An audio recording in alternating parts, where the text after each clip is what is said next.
नमस्कार दोस्तों, स्वागत है आपका द स्टडी विजार्ड के ऑफिशियल यूट्यूब चैनल पर। प्यारे साथियों, आज के इस वीडियो में हम समझेंगे कि बहुपद क्या होता है, उसके बाद बहुपद को पहचानने की क्या ट्रिक है। यदि आप ये ट्रिक समझ लेते हैं तो आपको बोर्ड एग्जाम में 2 से 3 नंबर ये टॉपिक आपको दिला सकता है। ठीक है, तो चलिए शुरुआत करते हैं। सबसे पहले हम बहुपद की बात करें तो बहुपद एक गणितीय व्यंजक है, यानी बहुपद एक ऐसा गणितीय व्यंजक है जो सिर्फ 3 चीज़ों से मिलकर बना होता है। पहला वेरिएबल, जिसे हम हिंदी में कहते हैं चर। चर उसे कहते हैं, यानी कि आपके अंग्रेजी के अक्षर जितने भी हो गए ए से लेके जेड तक, उसे हम चर राशि के रूप में मानते हैं मैथ्स में। जैसे कि ए बी सी डी जो भी है, या फिर स्मॉल लेटर में P Q X Y Z, ये सभी आपके चर राशि के रूप में आते हैं। उसके बाद हम कॉफिशिएंट की बात करें तो कॉफिशिएंट भी एक संख्या होती है जो कि चर राशि के साथ रहते हैं। जैसे कि आपको पता है 2x, 2x में x चर राशि हो जाएगी और 2 ये कॉफिशिएंट हो जाएंगे, यानी कि ये भी एक संख्या है। ठीक है, उसके बाद एक्सपोनेंट, तीसरा भाग जो होता है हमारे बहुपद का, वो होता है एक्सपोनेंट, जो कि हमेशा धनात्मक रहता है या फिर शून्य होता है। ठीक, एग्जाम्पल से हम आपको समझाने की कोशिश करें। जैसे कि 3x² + 5x² + 5x + 7, यह एक बहुपद है। इस बहुपद में आपको चर की बात की जाए तो चर हो जाएगा x, जिसकी पावर है 2, और अधिकतम पावर 2 है तो उसे हम कहते हैं। यदि आपको किसी बहुपद की पावर निकालने के लिए बोला जाए तो उस बहुपद में चर राशि का जो अधिकतम मान होता है, चर राशि के घात का जो अधिकतम मान होता है, वह उस बहुपद का घात होता है। तो चर x है। उसके बाद गुणांक की बात की जाए, यानी कॉफिशिएंट की बात की जाए तो 3,5 है। और उसके बाद आपकी संख्या के रूप में एक्सपोनेंट की बात की जाए, XEXPONENT, एक्सपोनेंट की बात की जाए तो एक्सपोनेंट 7 है। ठीक है, ये शून्य भी हो सकता है या कोई संख्या भी हो सकता है। जैसे हम बात करें 5x² + 3x, यहाँ पे कोई भी कॉफिशिएंट के रूप में कुछ नहीं है, यानी प्लस में 0 लिख सकते हैं, यानी कि आपका एक्सपोनेंट शून्य भी हो सकता है। ठीक है, तो ये बहुपद है। अब बहुपद कौन कौन नहीं हो सकता है, तो बहुपद जैसे कि 3 नहीं, यहाँ पे लिखा हुआ है 3/x + 5, ये बहुपद नहीं है, क्योंकि आप इसे जब सॉल्व करेंगे तो इसे लिख सकते हैं 3 × x⁻⁻1 + 5।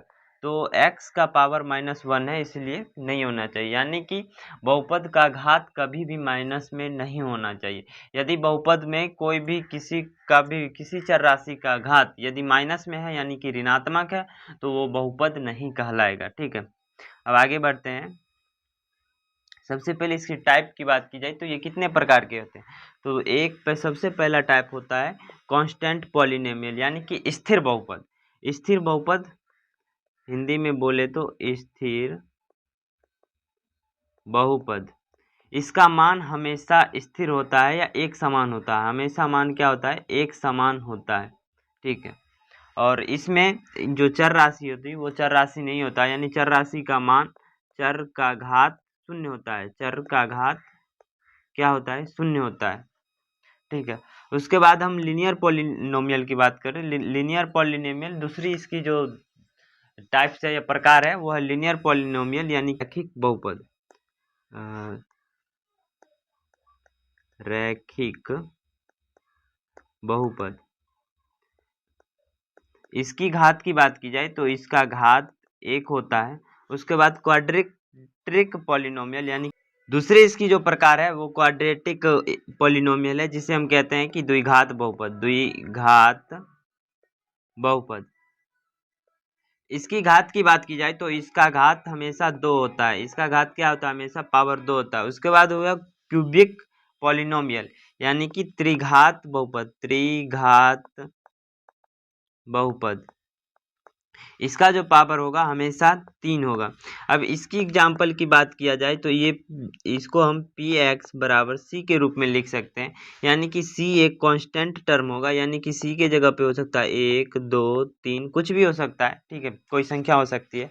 लीनियर इक्वेशन की बात की जाए तो ये हो सकती है 3x लीनियर पॉलिनोमियल है तो 3x + 2, ये हो गया लीनियर पॉलिनोमियल। क्वाड्रेटिक पॉलिनोमियल की बात की जाए तो अभी आपने देखा 3x² + 5x प्लस 2 ये क्वाड्रेटिक बहुपद हो गया, यानी कि द्विघात बहुपद हो। त्रिघात बहुपद की बात की जाए तो ये 5x³ माइनस 3x प्लस 4, ये इसे हम त्रिघात बहुपद कह सकते हैं। तो यानी कि इसमें अधिकतम घात 3 है तो इसे त्रिघात बहुपद कहेंगे, अधिकतम घात 2 है तो इसे द्विघात बहुपद कहेंगे। इसमें अधिकतम 1 नहीं लिखा जाता यानी छुपा रहता है तो ये रैखिक बहुपद हो गया, और जिसका कि अधिकतम घात 1 होगा, ठीक है। और ये कांस्टेंट यानी कि स्थिर बहुपद है। अब इसके एग्जाम्पल की बात की जाए तो लीनियर बहुपद हमने आपको भी बता ही दिया कि लीनियर बहुपद यानी कि रैखिक बहुपद जिसका पावर 2x प्लस 3 यानी 2 पद में ही होता है। ये हो गए द्विघात बहुपद के एग्जाम्पल। अब एक आपके लिए एग्जाम का टिप्स देना चाहूंगा, जब भी आपको बोले कि निम्न में से कौन द्विघात या बहुपद है, तो आप देखेंगे कि जब भी फ्रैक्शन में वैल्यू यानी कि x चर राशि की पावर बट्टा में हो तो वो भी बहुपद नहीं होगा, या फिर माइनस में हो यानी कि बहुपद के चर का मान यदि माइनस में हो तो फिर भी वो बहुपद नहीं होगा, या 1/2 के रूप में या बट्टा के रूप में है तो वो भी बहुपद नहीं होगा। तो आशा करते हैं कि बच्चों की आपको समझ में आएगा।